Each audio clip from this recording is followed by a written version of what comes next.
You want me to put that on my Tudor?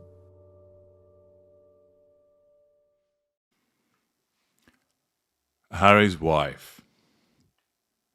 Paparazzi car chase, part 4. Bullshit alert.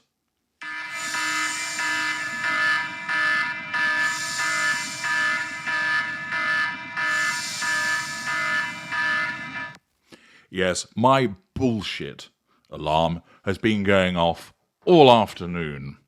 I've been busy about other matters, hence you were treated to impromptu shots of a quivering bush. No, not that type, you degenerates, but instead a bit of foliage, as I updated you as promptly as I could, following the breaking news of the paparazzi car chase. Well, more information has come forward, but let me say at the outset, I smell a great big steaming dollop of bullshit. What do we have? What has gone on? Well, we had, at the outset, a statement that was released by, lo and behold, the Sussex's spokesperson. This stated, last night, the Duke and Duchess of Sussex and Ms. Ragland were involved in a near catastrophic car chase at the hands of a ring of highly aggressive paparazzi. This relentless pursuit, lasting over 2 hours, resulted in multiple near collisions involving other drivers on the road, pedestrians, and 2 NYPD officers.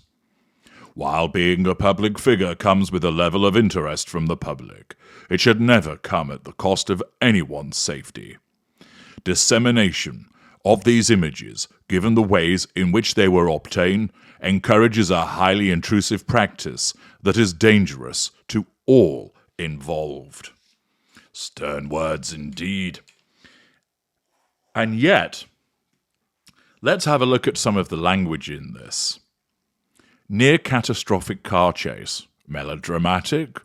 One imagines that we would be seeing pictures of a car on its overturned roof, with the Duke and Duchess of Sussex scrambling out of it A-Team style, just rubbing their heads unhurt. But no. And they were highly aggressive paparazzi. Really? What evidence have we got of that other than this statement? Relentless pursuit. At first, I thought this was a throwback to Harry's wife pursuing Harry when she wanted to ensnare him, but apparently related to the paparazzi. Again, it's their words suggesting that it is relentless, lasting over 2 hours. Resulted in multiple near collisions. I think that's just called driving, isn't it? Now, lo and behold, this statement comes out from the Sussexes, and then it's amplified by none other than the plastic-faced, improbably named Lieutenant Omid Scobie. They left the venue. I've seen a video of them leaving the venue. They walked out of the Hertz reception into a waiting SUV. Photographs were taken, the flashes were going off, plenty of pictures obtained of Harry and Harry's wife. Accordingly, the paparazzi have got what they need. Pictures of them.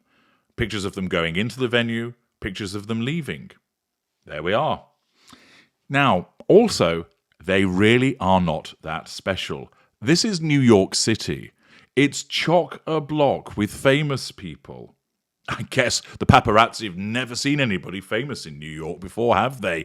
And they must have got all overexcited, causing them to engage in a near-catastrophic car chase, causing them to behave as highly aggressive paparazzi, causing them also to be involved in a relentless pursuit lasting over 2 hours. Bullshit! The paparazzi aren't that interested in these two. First of all, there's far more famous people that would merit pursuing. And secondly, there was ample opportunity to get pictures of them. So why would they be pursued? They didn't need to be. Furthermore, their transport has blacked out windows. Accordingly, you're not going to get any pictures of anybody inside. So why the fuck would you pursue them? The paparazzi, to the extent that they were bothered to turn up, would be able to take pictures of them as they left and then gone, right, well, they've gone. We've got some pictures here. That's as good as it gets. That's fine. They wouldn't pursue them. Then, why on earth would you drive around for 2 hours? Why? You would just drive either to your hotel and you'd get out and they'd get a few more snaps of you, and then you'd walk in and you're in the hotel, and the hotel would stop the paparazzi from coming in. Or alternatively, you drive to a police precinct and you get out and they get a couple of snaps of you going into a police station and you sit there. And then some burly police officers come out, twat the paparazzi, and you get back in your SUV with tinted windows through which nobody can see, and you drive off to where you're going to stay for the night. Of course, we know the reasons why they drove around for 2 hours. To say that it was a near-catastrophic car chase, what, you mean in New York City and Manhattan where the traffic's normally bumper to bumper and crawling at 5 miles an hour? That equates to a chase, does it? Absolute horseshit. And then it gets even more ridiculous.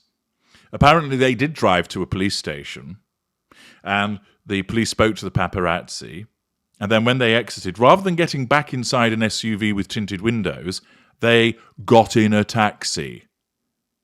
What was this? Meant to be some kind of born supremacy switching of vehicles that was going to fool the paparazzi? Absolute nonsense.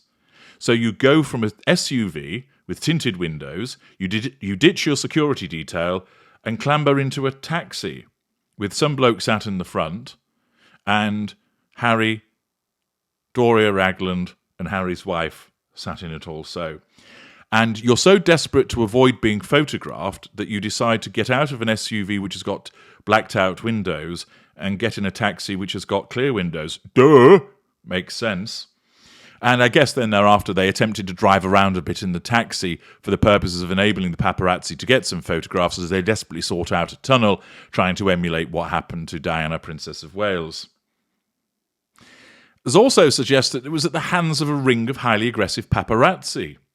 Well, the section of video that I've seen, that when they're in the taxi's stationary, there appears to be one man taking photographs and approaching them whilst there's filming going on, and you can see Harry inside, and you can see the Duchess of Bronzer inside, and they take some pictures, and there's 2 police cars which are making a lot of noise, and then they all drive off. And the paparazzi is approached by a man who gets out of the taxi, telling him to back off, and he goes, yeah, sure.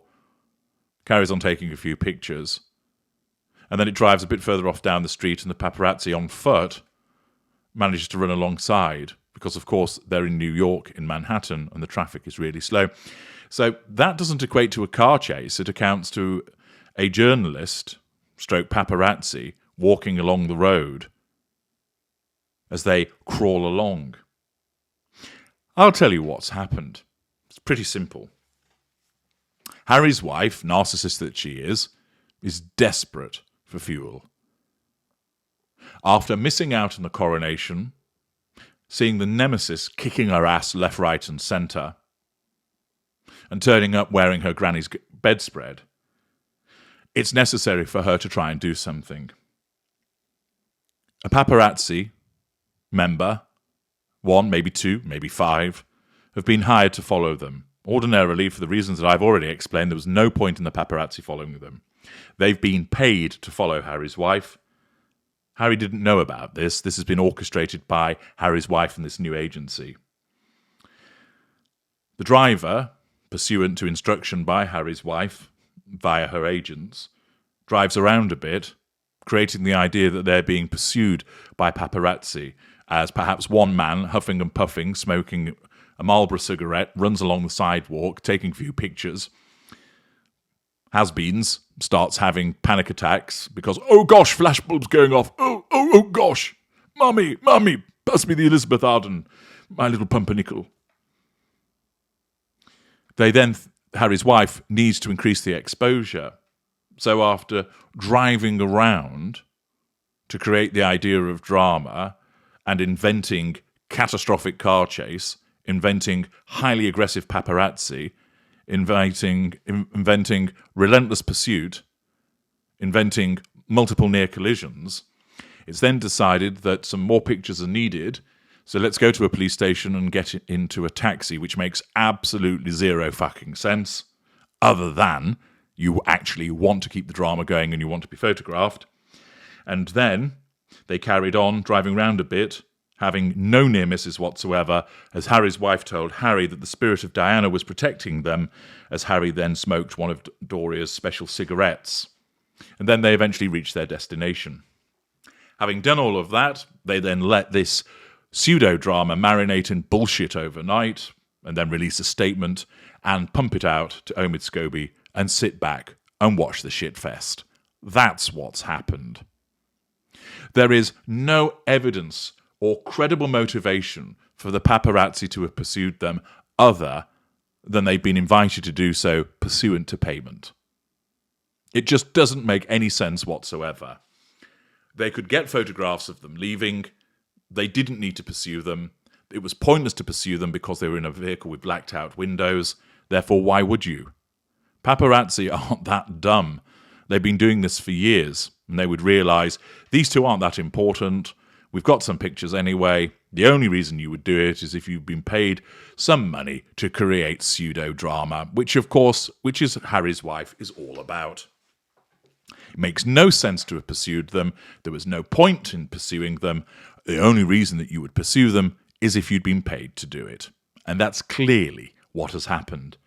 And no wonder, when I was with people this afternoon, they kept giving me quizzical looks when they kept hearing my bullshit alarm going off, because as more and more details came through about what had been happening, we've been getting total bullshit from these morons. The narcissist's at it again. The creation of drama when none occurred, and, of course, she's got lots of people talking about her. It's been covered in all the newspapers, but certain are doing it with skepticism. So, for instance, when you have the information that comes from Sky News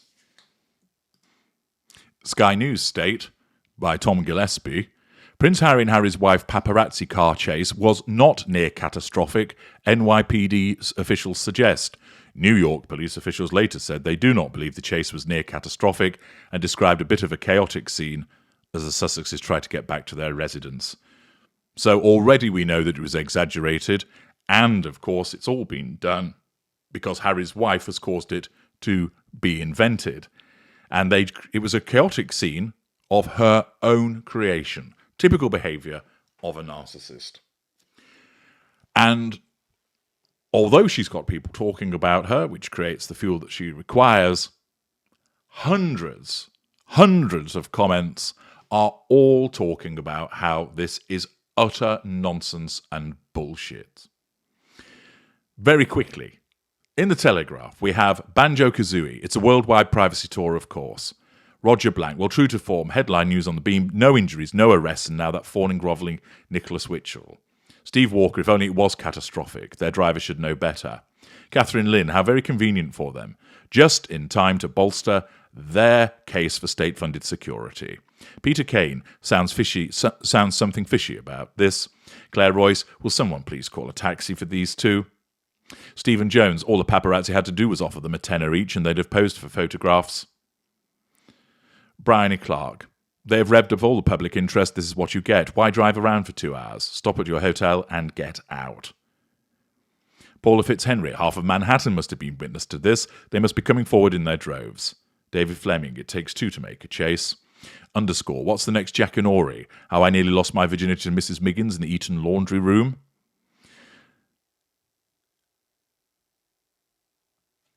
There's scores, no hundreds of comments in a similar vein where people just think, yeah, it's manufactured, it's attention-seeking, and they haven't fooled anybody.